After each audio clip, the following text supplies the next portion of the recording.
Hi guys, welcome back. So I wanted to just take a quick second to go over my enclosure for this Amazon tree boa. Talk a little bit about husbandry, how to keep them happy. See, she's back way in there, so we might not see her in this video, but she's scoping us out. See her head moving a little bit. So I have her in a mid Exoterra. This enclosure is absolutely awesome. It's a great size. It makes a really nice kind of display piece. All my enclosures, I really only work on the back and I leave the sides open. Some of them I've done different things with. I've closed off the sides. I've left the sides open. This one I decided to leave the sides open just as a display piece. With this light on at night, you know, I'm up here in the reptile room. I'll turn the light on and leave it open, and the light makes it a really cool spot, really cool display piece. But I always absolutely, especially with these high humidity snakes, I just fill them with a lot of reindeer or sphagnum moss, combination of the two. Usually you can get all this stuff, usually just your local reptile store. If they don't have it, a lot of times you'll find it at arts and craft places.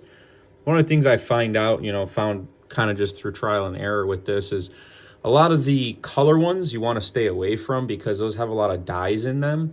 If you are going to use those, I would definitely recommend just rinsing them out just under your sink for a while, or put them in a bowl and then let them dry back out so that you can tack them before you put them in the enclosure.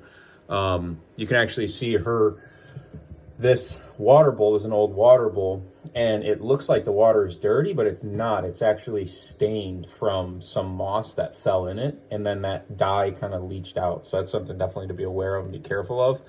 But if you use it and you use it right, looks just absolutely phenomenal. Looks like a little rainforest in here. And as far as the animal, I mean, I keep her, this is an Amazon tree boa. I keep her usually around 70 to 80% humidity. I keep it really, really moist in here. She seems to love that. I've noticed when it's anywhere below 60%, she's in the bath. And she'll actually curl up in a little ball in there and just hang out with her nose perched out of the water. So I'm not sure if that's something that a lot of people have seen with their ATVs or not, but it's something that I notice she does if the humidity falls below, let's say 70%, gets into the 60s. She's in the water. So definitely a very high humidity animal. As far as temperature goes, I played around with that a little bit to get it exactly perfect. But right now, you know, it's generally in the mid 80s up in this room. This is in my upstairs of my house. So naturally heat kind of comes up here. And I do have a little heater running just to keep the ambient temperature high.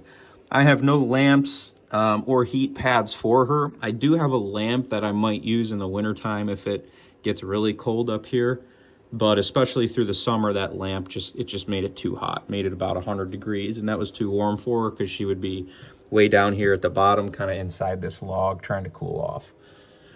So, you know, right now she's about 4 or 5 months old. She's still feeding every week, just on a small fuzzy mouse. And you know, from what I can find is it seems like as they grow, you know, boas eat like boas, and there's no exception whether or not it's a tree boa. So keep feeding her often, anywhere from, you know, every 7 to 10 days. Even when they get bigger, they'll still eat that much. Whether or not that's going to be what's best for her is, you know, kind of remains to be seen. But as of now, she's eating about once a week, and she seems to love it. She's a big eater. She eats fast. She's pretty, I wouldn't say an aggressive snake, but it's definitely not a ball python for sure when it comes to feeding them. Try to get some light back in there. There she is. So anyway, just a little quick video. I might do a follow-up on this, show you her a little bit more and talk about some of the same things in more detail, but just a quick rundown of the enclosure. Got cocoa husk on the bottom. Found this really, really cool piece of driftwood at a reptile expo here in Michigan. This one I got at a reptile shop. These are those little bamboo things you can just get, bamboo lookalikes, of course. You can get just about anywhere, and they have these little suction cup mounts on there. But I found that in this, they're not wide enough, so you can't go all the way across. You have to go diagonally, and they just don't work well diagonally. So I mounted this end, it's just resting on there. That way, if I need to get it out easily, I can. I could silicone it, but I decided not to. On that note, everything that's stuck in here, I use, I make these enclosures always about a long time before I put an animal in them. And I always use just a silicone sealant, kind of something you'd use for a bathroom or a shower. It seems to work really well.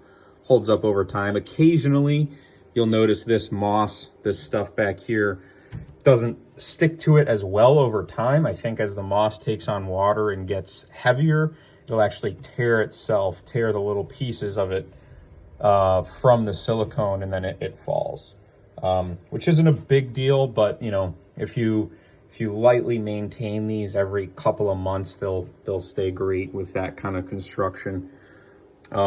Yeah, this one I said, this little cork log, just got at a local reptile store, really siliconed it up there, and it stays just fine. I mean, if I put weight on it, I'm sure it would fall, but stuck there at the back and then back in the corner a little bit as well on the side, and it stays fine. Cool thing I get a lot of questions about is this floating water bowl. How do I change the water on it? How did I get it to stay? Well, as you can see, I took one of these and I split it to get it just about perfect half circle, or I guess that would be maybe a quarter circle.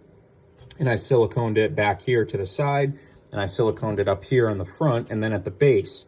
Once that was fully cured and strong, didn't move, I set the water bowl on it. I pushed the water bowl all the way back into the corner as much as I could. I siliconed it on the sides, all the way down the side like that, thick gloop of it in the back, and then back down the back side as well. And it stayed there just fine. I mean, again, all this stuff, I'm sure with enough force, you could get any of it to come off, but nothing that the animal's gonna do that would risk it or risk ruin the whole enclosure. The back of my enclosures, I like to always tape off. There's not a great way to do this that I've found. I'm sure there could be a lot better ways than how I do it. I just take cardstock and I tape it. But I think the heat and the humidity makes the tape just kind of do that. So that's something I'm working on perfecting that. Just kind of maybe cutting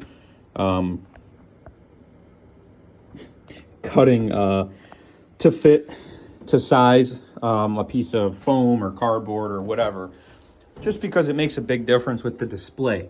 If you have little holes, if you don't do that, you'll find little holes that'll see straight through, and it really ruins the look. This way it looks really dense, looks like a true wall that you can't really see through at all. And I do all my enclosures that way. As far as getting the water out of there, I use a fish filter. That's why it's right here. I'm about to do it right now. I use a fish filter, or not a fish filter, but for a fish tank. And I took this off of it, which is on the end. Bruce got a hold of the plastic on that. And that way I can get right down and get all of that water out every time. And I just use a big vat to suction it into, and then I refill it. So it doesn't need to come out of there. You don't need to worry about doing anything fancy to get the water out of there. I give all my snakes water at most every couple of days. New fresh water every couple of days. Got a little rock garden down there in the bottom, just more for display than anything else. Yeah, that's about it. This one, if you're wondering how I got this to stick, same way. The silicone, I actually applied this first to use it as a little bit of a support, and then I just siliconed the thing to death, basically. The side, the back, all along there, and then I pressed it really hard that way into this wall with this resting on here, and I did have to sit here and hold it with my hand for quite some time until I felt it was really secure. And it stayed. It's been fine. So this enclosure's been this way for about 4 months now, and I haven't had any issues with it whatsoever. So yeah, there you go. Thank you for your time.